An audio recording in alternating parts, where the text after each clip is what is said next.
Partie 3. Nous allons parler sur comment atteindre l'éveil spirituel, partie 3, qui est vraiment de dominer son ego. Alors, on entend parler sur l'ego. Qu'est-ce que l'ego?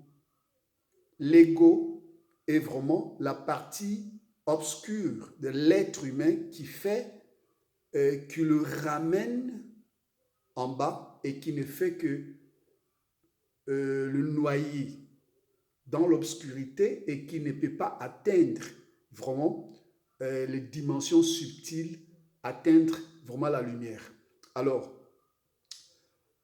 l'ego, c'est votre côté orgueil, votre côté, tout ce qui vous domine.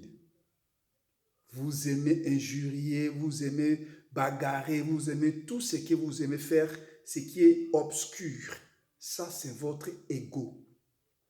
Alors, un homme qui veut atteindre vraiment l'éveil spirituel doit chercher à faire quoi? À dompter son ego et à faire taire son ego. Je ne parle pas ici de tuer l'ego comme certains maîtres spirituels parlent, il faut tuer l'ego.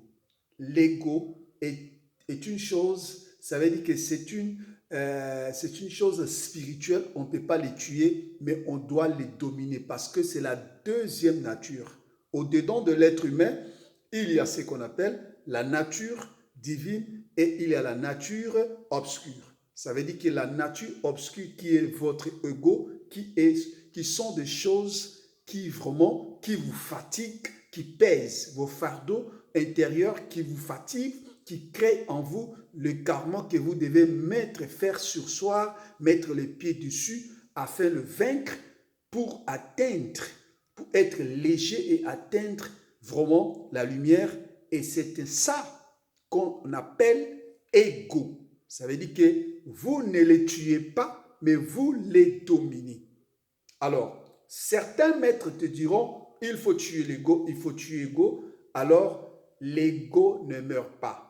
Vous devrez chercher juste à dominer l'ego parce que l'ego doit devenir comme le naître et la lumière, c'est comme la phase qui donne la lumière.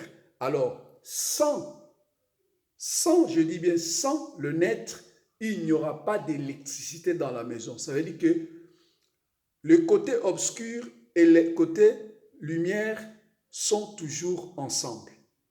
Alors,